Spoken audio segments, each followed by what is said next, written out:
চাইব, কারণ এটা এক্সপ্লোসিভ ব্যবহার করা আছে। কি ভয়ঙ্কর বোমাটা বাঁধছিল, এটা আমরা অবাক হয়ে যাচ্ছি। যে আমরা খবর যতটুকু পাচ্ছি, একাধিক মানুষ মারা গিয়েছে তৃণমূল কংগ্রেসের এই শহীদুল ইসলামের নেতৃত্বে যে বোম তৈরি করা হচ্ছিল। এখন এলাকাটাকে ঘিরে রেখেছে, সে অর্থে মানুষকে প্রবেশ করতে দিচ্ছে না, এবং লাস্টেও নাকি গায়েব করে দিয়েছে, ওখানে সরিয়ে দিয়েছে, কেউ অভিযোগ পাচ্ছে। সবাইকে ভাঙড়ের মানুষ বাইরে থেকে লোক নিয়ে এসছে।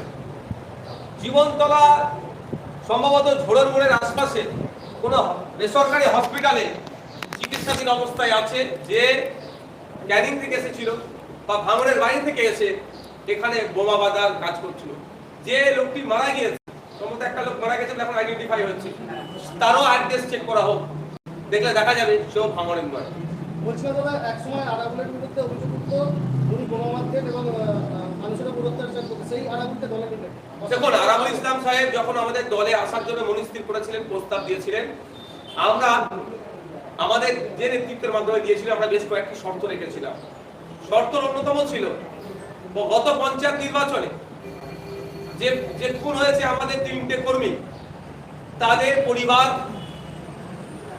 পরিবারের কাছে ক্ষমা চাইতে হবে। তাদের পরিবার যদি ক্ষমার নজরে দেখে, তাহলে আমরা আমাদের পার্টিতে জয়েনিং এর ব্যাপারে আমরা ভাববো।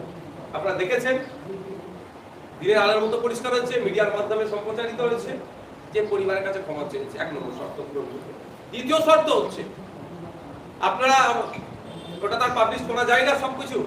দ্বিতীয় শর্ত যেটা হচ্ছে, এ ধরনের একাধিক শর্ত দিয়েছিলাম যে তিনি আজকে আগে পর্যন্ত, আজকে এখানে পার্টি ঝান্ডা ধরার, এসএফ ঝান্ডা ধরার আগে পর্যন্ত যে সমস্ত কর্মকাণ্ডের সাথে যুক্ত ছিলেন, যেগুলোকে আমরা অসামাজিক বলছি, অনৈতিক বলছি, সেই কর্মকাণ্ড সম্পর্কে তার অবস্থান কি এবং আগামী দিনে সে কোন পথে চলবে তার প্রতিজ্ঞা, এই ধরনের অনেক কটা পয়েন্ট ছিল।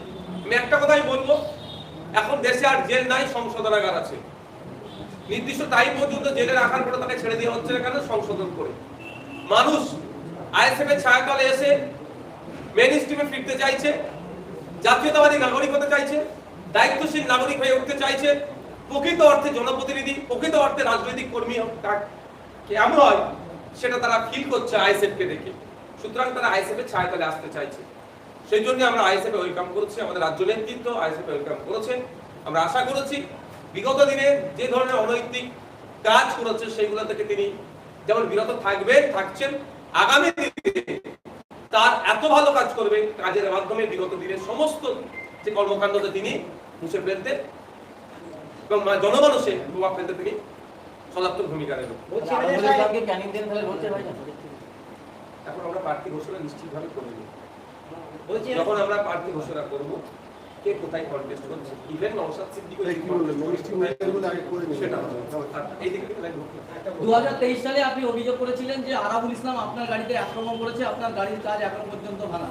সেই আরাবুল ইসলামকে পাশে বসিয়ে আপনাকে মিটিং করতে হবে, তার পাশে আপনার চেয়ারের পাশে বসাতে হবে। এর আগে উত্তরটা আমি দিয়ে দিয়েছি, আপনার প্রশ্ন যেটা ছিল উত্তর দিয়েছি।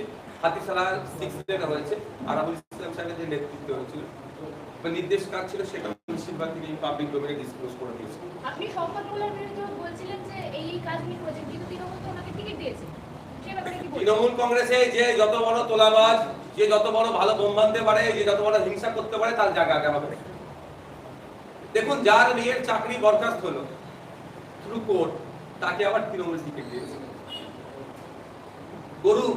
গরু পাচার কাণ্ডের সাথে যে যুক্ত বিখ্যাত চর্চিত নাম, তার জামাইকে তৃণমূল কংগ্রেস টিকিট দিয়েছে।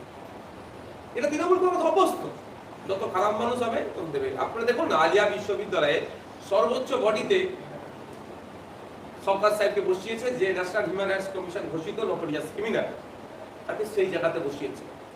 কিন্তু তৃণমূল কংগ্রেসের আরবি বিধায়ক ছিল না শিক্ষিত, যার একটা প্রাইমারি স্কুল চালানোর যোগ্যতা নাই, তাকে ইউনিভার্সিটি টপ মোস্ট সিটে বসাচ্ছে।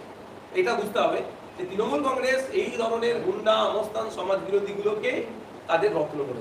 তাহলে তারা এখন আইএসএফ শুদ্ধিকরণের জন্য কি আসছে? এখন তারা তৃণমূল ছেড়ে আইএসএফ আসছে। দেখুন, তৃণমূল ছেড়ে আইএসএফ আসবে, বিজেপি ছেড়ে আইএসএফ আসবে, অন্যান্য রাজনৈতিক দল ছেড়ে আইএসএফ আসছে। আমাদের একটা ফিল্টার করার জায়গা আমরা রাখছি, সেটাতে যদি এগ্রি হতে পারে থাকবে, আইএসএফ এ থাকতে পারবে, না আইএসএফ এ থাকতে পারবে না। আইএসএফ এটা শুধুমাত্র এইখানেই করে কামিয়ে খাওয়ার জায়গা শুধুমাত্র যেমন নয়, আর পার্মানেন্টের জন্য তেমন নয়। এটা একটা প্ল্যাটফর্ম, এই প্ল্যাটফর্মে দাঁড়িয়ে দেশকে সেবা করতে হবে, দেশের জনগণকে সেবা করতে হবে। ভাঙড়ে নির্বাচন, ভাঙড়ে কিন্তু তৃণমূল অনেক সক্রিয়, আপনারা সক্রিয় নেই কেন? নির্বাচনে কি আপনারা হাত ছেড়ে দিচ্ছেন? কেমন ভাবে সক্রিয় দেখাতে হবে? ওই বোম বানছিল, একাধিক মানুষ মারা গেল, তৃণমূলে নিজেরা বোম বানছে, ওই ধরনের সক্রিয়তার কথা বলছেন? মিটিং করছে। 5 বছর ধরে তাহলে কি করলাম ভাঙড়ে? জনসংযোগ বিভিন্ন বুথে গিয়ে সাধারণ মানুষের সাথে থেকে তাহলে কি ঘাস কাটলাম? যদি ভোটের সময় এসে ঝাঁপিয়ে পড়তে হবে, 1 নম্বর কথা। 2 নম্বর কথা হচ্ছে বুথ ভিত্তিক ভোট হবে। আমার বুথের নেতৃত্বরা ওই বুথকে যথেষ্ট ভাবে আগলে রেখেছে। 3য় কথা হচ্ছে নতুন করে আমার তো প্রচার করতে লাগবে না ভাঙড়কে। ভাঙড়ে আমি 5 বছর যেটা করেছি, রাজ্যের মানুষের জন্য ভাঙড়ের বিধায়ক হিসাবে যে কাজ করেছি, ভাঙড়ের মানুষ আজকে গর্বিত, কারণ সারা রাজ্যের মানুষ ভাঙড় ভাঙড় ভাঙড়। আরাবুল সাহেবের আর জুড়িদার একটা চতুর্থ হচ্ছে, এখন আমি আমার কথা বলছি, ভাঙড়ের মানুষের সাথে কথা বলে দেখেছি, আমাদের কর্মকর্তা যারা আছে দায়িত্বশীলেরা এখন ম্যাক্সিমাম ঈদ মুডে আছে, ইলেকশন মুডে এখনো যায়নি। ঈদের পরে ইলেকশন মুডে স্টার্ট করবে। আরাবুলের জুড়িদার, আরাবুল সাহেবের জুড়িদার কাইজার আহমেদ, তিনি কি আপনাদের দলে আসবেন? আলোচনা আছে, উনিও একটা আলোচনা তার প্রস্তাব দিয়েছে আমাদের বিভিন্ন নেতৃত্বের কাছে। আলোচনা চলছে। এই নির্বাচন এলে আইএসএফ বিভিন্ন রাজনৈতিক দলেরা আসে। কাইজার সাহেব না, ইভেন অনেক বিধায়ক সাহেব আছেন, প্রাক্তন বিধায়ক আছেন, জেলা পরিষদের কর্মদক্ষ আছেন, পঞ্চায়েত সমিতির কর্মদক্ষ আছেন, এই ধরনের অনেক জনই আছেন, প্রধান আছেন, উপপ্রধান আছেন। আইএসএফ এর আদর্শগত, আইএসএফ কে পছন্দ করে তারা আইএসএফ ছাত্র। কিন্তু নির্বাচনে কি আইএসএফ এর নতুন নতুন দলের লোক যোগ দেবেন? আমাদের তৃণমূল কংগ্রেসের প্রার্থী হবার পরদিনই ক্যানিং এ আন্দোলন হয়, আর তারপরে শওকত মোল্লা ভাঙড় থেকে ক্যানিং এ ফিরে যাওয়ার জন্য অভিষেক বন্দ্যোপাধ্যায়ের কাছে প্রস্তাব নিয়ে যায়। এটা নিয়ে কি বলবেন? আপনাকে কি ভাঙড়ে ভয় পেয়ে পালিয়ে যাওয়ার চেষ্টা করছেন? দেখুন, ব্যাপারটা হচ্ছে আমাকে নয়, ভাঙড়ের মানুষকে ভয় পেয়েছে। ভাঙড়ের মানুষ যে কতটা শক্তিশালী, কতটা ঐক্যবদ্ধ, সেটা প্রমাণ উনি হারে হারে পাচ্ছেন। উনি অনেক চেষ্টা করেছেন আমাদের মানুষকে লোভ দেখানো, ও লোভের শিকার হয়নি। ভয় দেখানো, ভয় পায়নি। মিথ্যা কেস দেওয়া, তারপরও ভাঙড়ের মানুষ মাথা নত করেনি। উনি কি খুশি হয়ে চেয়েছিলেন ভাঙড়টা? চাইনি একবারের জন্য। উনি যখন দেখতে পাচ্ছেন যে ওনার ক্যানিং পূর্বে ওনার উনি সিট পাচ্ছেন না, পাচ্ছেন ভাঙড়ে, এটা 100% ভাঙড়ের মানুষ সরকার সাহেবকে হারাবে। সেই জন্য ভয় পেয়ে তিনি যান এখান থেকে কুইট করার জন্য তার দলের লোকেদেরকে দিয়ে, তার সাথীদেরকে নিয়ে একটা তথাকথিত প্রোটেস্টের মঞ্চ তৈরি করেছিল। তৃণমূল কংগ্রেসের নেতৃত্বরা মনে হয় মুখে ঝামা বসে দিয়েছে, আবার একটু মুখ তুলে এসে বলছে না, এখান থেকে লড়াই করবো। আমরা তো চাই আসুন। বসিরহাটের মুফতি সাহেব বলেছিল রাজনীতি হারাম, বলেছিল খোয়াজা মাল দিয়েছিল আইসিএন নামে, তিনি এখন হারা থেকে দাঁড়িয়েছে ভোটে, কি বলবেন? ইসলামিক স্কলাররা ফতোয়া দিতে পারে, তবে ইজমা কিয়াস ইসলামের রীতিনীতির মধ্যে আছে, তবে ধর্মীয় মশলা তারপরে বলছি, তবে এমন ফতোয়া আমরা দিয়ে দেব না নিজের স্বার্থ চরিতার্থের জন্য যে আগামী দিনে ওই ফতোয়া আমাকে ব্যাখ্যা করবে। তো যারা যিনি বলেছিলেন হারাম হালাল, তাকে প্রশ্ন আপনারা করুন যে এখন 2026-এর জন্য কি এটা বৈধ হয়ে গেল? 2021 অবৈধ ছিল। তখন একটা কথা বলুন, কেউ যদি বলে ইসলামে রাজনীতি করা হারাম, তাহলে আপনি বলতে পারবেন না আবার যে ইসলাম তাহলে সম্পূর্ণ। এদিকে আপনি মুফতি সাহেব বলছেন সম্পূর্ণ লাইফ জীবনযাপনের নামটা হচ্ছে ইসলাম, আর বিভিন্নভাবে ব্যাখ্যা দিচ্ছে, মানে ইসলামের মধ্যে সবকিছু আছে। তাহলে ভোটে কন্টেস্ট করা যদি অবৈধ হয়, তাহলে ইসলামে ভোট দেওয়া তাহলে নিশ্চিত হবে তাদের ভাষাটা অবৈধ হবে। আমি আমার ভাষার কথা বলছি। ব্যাপারটা হচ্ছে সবটা কন্ট্রোল করছে পলিটিক্স। আর আপনি পলিটিক্স থেকে যদি দূরে চলে যান, পলিটিক্স থেকে যদি পালিয়ে বেড়ান, তাহলে প্রতিদিন দেখবেন কখনো দলিতের উপর আক্রমণ হচ্ছে, কখনো আদিবাসীর উপর আক্রমণ হচ্ছে, কখনো এতেকাফে ছিল মসজিদ সমেত আগুন জ্বালিয়ে মসজিদ সমেত ওই মানুষকে মারিয়ে দেওয়ার চেষ্টা হচ্ছে। আবার কখনো দেখবেন উত্তরপ্রদেশে গঙ্গাবক্ষে ইফতার করছিল, শুধু মুসলিম ধর্ম হওয়ার কারণে তাদেরকে পুলিশ ডিটেইন করছে বা গ্রেফতার করছে।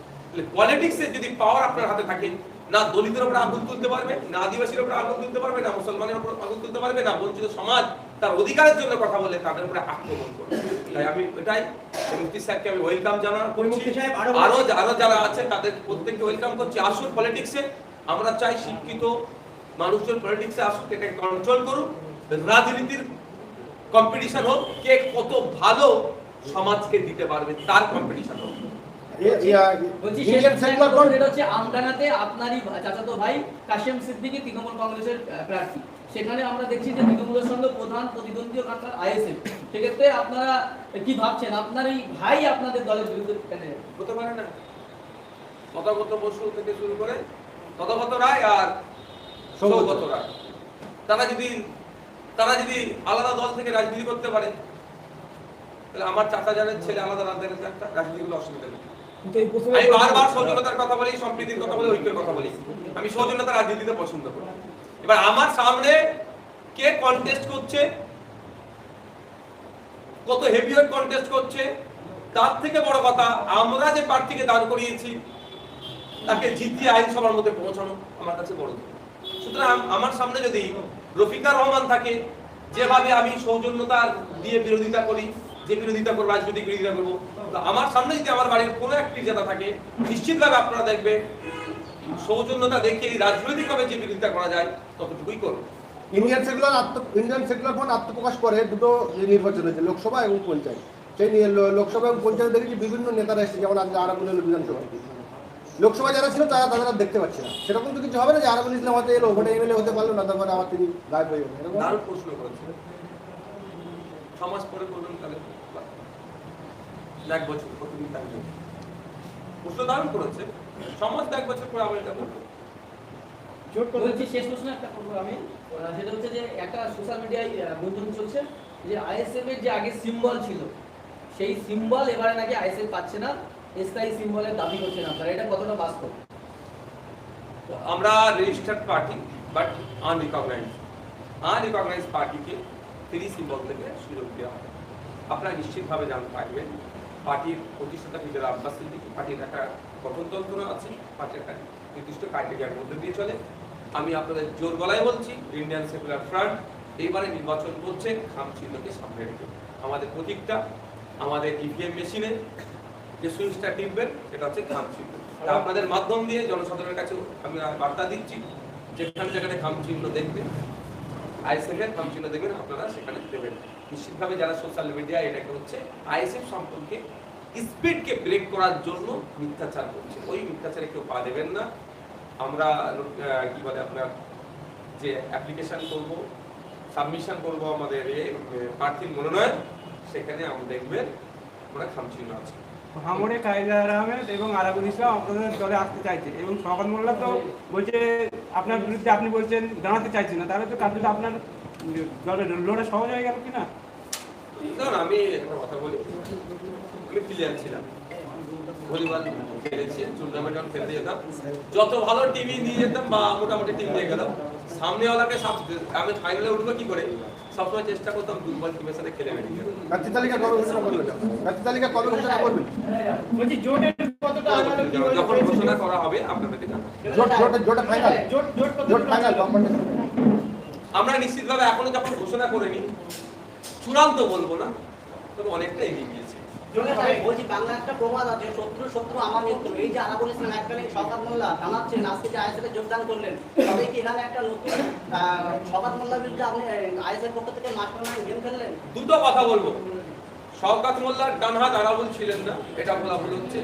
আরাবুলের ডান হাত ছিল শওকত সাহেব। ভাঙড়ে আরাবুলকে জায়গা, এই আরাবুল ইসলাম জায়গা করে দিয়েছিল শওকত সাহেব, এক নম্বর। দ্বিতীয় কথা হচ্ছে শত্রু আমার মিত্র। আরাবুল ইসলাম পার্টির একজন সদস্য, এখন স্বাভাবিকভাবে আমার সে তাহলে শত্রু হলো না, পার্টির একজন সদস্য। তবে কি আরাবুল ইসলাম একটা